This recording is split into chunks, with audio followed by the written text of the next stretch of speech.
Hola jóvenes, ¿cómo están? Hoy vamos a ver un pequeño recuento histórico de los distintos medios de producción que determinan la creación del comercio internacional tal cual hoy lo conocemos.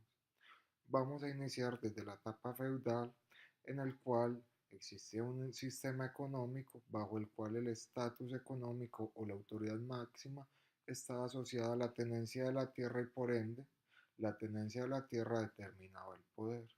Las personas simplemente eran unos vasallos que determinaban o tenían una obediencia al señor feudal, trabajaban la guerra y peleaban sus guerras. ¿Qué sucedía en este momento? Los productos eran cosechados y consumidos dentro del territorio feudal. Durante esta época se vivió una época oscura donde el comercio se redujo a su mínima expresión en Europa y por ende también el desarrollo científico se redujo a su mínima expresión. ¿Por qué? Porque comercio es sinónimo de desarrollos. Posteriormente, llegando al siglo XVI, comienza una era de renacimiento del comercio mundial o internacional y entramos en la etapa que han denominado los historiadores como mercantilismo y se inicia en la creación de los primeros estados debido a que los señores feudales a través de la guerra fueron cohesionándose y por ende se empiezan a crear los primeros estados, se empieza a hablar de los primeros capitales determinados en la tenencia de metales preciosos y existe una obligación de los comerciantes de pagar ya impuestos a quienes detentaban estos estados que eran los reyes y se empieza a hablar de las primeras divisas determinadas en oro y de la creación de una incipiente banca.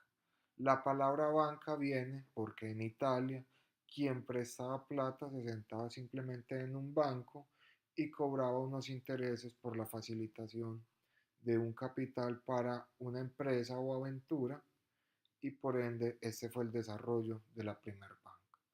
También tenemos que en 1492 se da el descubrimiento de América por parte de Cristóbal Colón. El descubrimiento de América se produjo por una empresa o aventura empresarial que asumió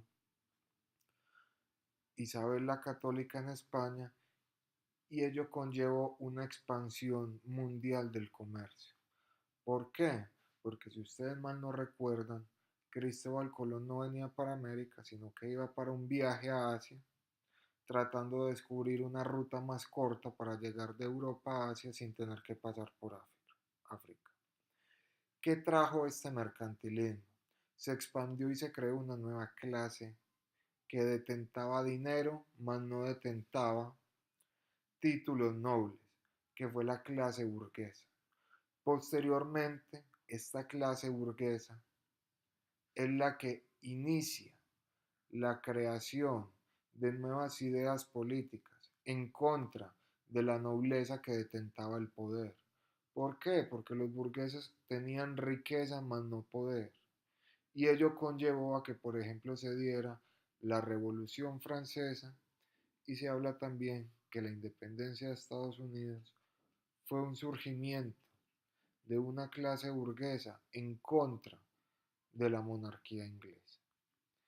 Y también esta clase burguesa, después de la Revolución Francesa y la independencia norteamericana, inicia con unas ideas que hoy determinan o que hoy han sido nombradas como ideas liberales, donde se habla de poco Estado, el Estado no interviene en los negocios y permite que la economía se desarrolle libremente, porque se cree que la ley de oferta y demanda crea un equilibrio invisible que controla la economía. Y por último, esta nueva clase burguesa abandona las ideas mercantilistas donde el Estado era un simple exportador y partícipe y partícipe de gran manera en la economía y la economía pasa a manos de los burgueses, donde los burgueses y esta nueva clase emergente que ella empieza a detentar un cierto poder, se encarga del manejo de la economía y pasamos a la era del capitalismo, el cual es nuestro modelo actual productivo, donde se establecen compañías especializadas en la compra y producción de bienes o servicios, donde se crea la libre competencia, porque se cree que el mercado se autorregula por la oferta y la demanda. Se empieza a hablar una expansión del mercado a nivel mundial como hoy la conocemos. ¿Por qué? Porque hoy el mercado es a nivel mundial, las transnacionales, cada vez existen menos barreras comerciales y se crean innovaciones en el transporte, especialmente a partir del siglo XIX con la revolución del vapor que conlleva la creación de los ferrocarriles, se acaba el transporte fluvial por vela e inicia la era del transporte fluvial a vapor y en el siglo XX culminamos esta cúspide de crecimiento con la invención del avión o transporte aéreo. Y a mediados del siglo XX llevamos aún más una revolución en materia de comercio mundial y fue la invención del contenedor.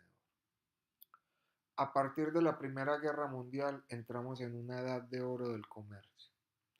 ¿Por qué? Porque a partir de la Primera Guerra Mundial inicia una era de comercio transatlántica entre Europa y Estados Unidos. Y estos países de Europa y Estados Unidos todos detentaban el poder en ciertas colonias o protectorados alrededor del mundo y Europa y Estados Unidos se dedicaron a producir bienes con valor agregado y a extraer materias primas de sus colonias. El periodo entre la Primera Guerra Mundial y la Segunda Guerra Mundial, a partir de 1929, tuvo un frenón en seco del comercio. ¿Por qué? Porque en 1929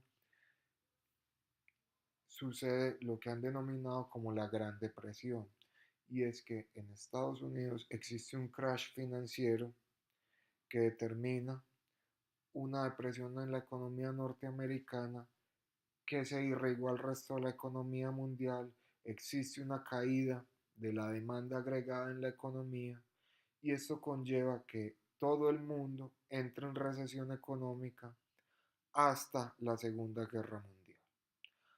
Cuando termina la Segunda Guerra Mundial, el mundo vuelve a vivir un boom de crecimiento. Inicia en Estados Unidos la era conocida como el New Deal. Toda esa industria creada para la Segunda Guerra Mundial para producir aviones, carros, alimentos y otros bienes que fueron consumidos durante la Segunda Guerra Mundial ya se dedica para consumo humano y el mundo entra en una expansión económica sin precedentes. A su vez, la Unión Soviética inicia un proceso de industrialización y crecimiento sumamente importante e inicia lo que hoy conocemos la expansión del comercio mundial e inicia un proceso de reducción arancelaria entre todos los países del mundo que conlleva a que hoy tengamos un libre comercio entre países. Muchas gracias por haber visto el video.